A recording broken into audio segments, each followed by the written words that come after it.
আজকের এই ভিডিওতে আমি আলোচনা করতে চলেছি একটি প্রবন্ধ রচনা নিয়ে, যেটি মাধ্যমিক পরীক্ষার জন্য খুবই গুরুত্বপূর্ণ হতে চলেছে। প্রবন্ধের নাম হচ্ছে চন্দ্রযান-3। দেখো, তাহলে আমি শুরু করি এই রচনাটি।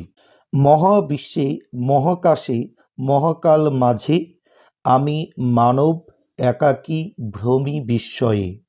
ভূমিকা: আর্যভট্টের দেশ ভারত, সেই উত্তরাধিকারকে বহন করে আধুনিক ভারত মহাকাশ গবেষণায় তার উল্লেখযোগ্য সাফল্য অর্জন করেছে।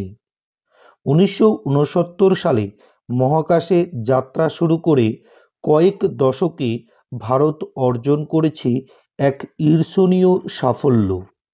এখনো পর্যন্ত ছোট বড় মোট 104টি উপগ্রহ মহাকাশে পাঠিয়েছে ইসরো।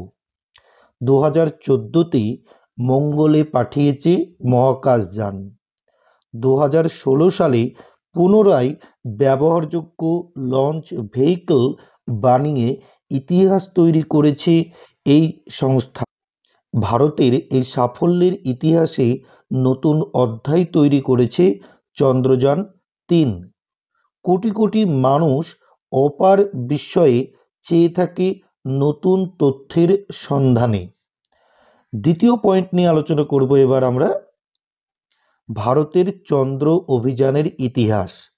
2003 সালে ঘোষণা করা হয় ভারতের চন্দ্রযান মিশন বা লুনার এক্সপ্লোরেশন প্রোগ্রাম। 2008 সালে ভারতের মহাকাশ গবেষণা সংস্থা ইসরো চাঁদে তাদের প্রথম মহাকাশযান পাঠায়। যে চন্দ্রযানের সময়কাল ছিল 6 মাস 10 দিন এবং লক্ষ্য ছিল চাঁদের জল ও হিলিয়ামের ভগ্নাংশকে চিহ্নিত করা। 2019-এর 22শে জুলাই শ্রীহরিকোটা থেকে উৎক্ষেপণ করা হয় চন্দ্রযান-2। মহাকাশে 47 দিন এই মহাকাশযান পরিক্রমা করে, কিন্তু সঠিকভাবে চন্দ্রপৃষ্ঠে অবতরণে ব্যর্থ হয়। ফলে ব্যর্থ হয়ে যায় ভারতের চন্দ্রযান মিশন। সেই ব্যর্থতা থেকে শিক্ষা নিয়ে ভারত চন্দ্রযান-3-এর প্রস্তুতি নেয়। এবার পরের পয়েন্ট, চন্দ্রযান-3। চন্দ্রযান-2-এর ব্যর্থতা থেকে শিক্ষা নিয়ে চন্দ্রযান-3কে ত্রুটিমুক্ত করার আপ্রাণ চেষ্টা করেন ভারতীয় বিজ্ঞানীরা। কাঠামোগত দৃঢ়তা, ডেটা ফ্রিকোয়েন্সি এবং ট্রান্সমিশন বৃদ্ধির ইত্যাদি করা হয়। যে LVM-3 রকেটের সাহায্যে এই চন্দ্রযানকে উৎক্ষেপণ করা হয় তার ওজন ছিল 64,02,000 কেজি এবং উচ্চতা ছিল 43.5 মিটার। চন্দ্রযান-3 এর নিজস্ব ওজন ছিল 3900 কেজি।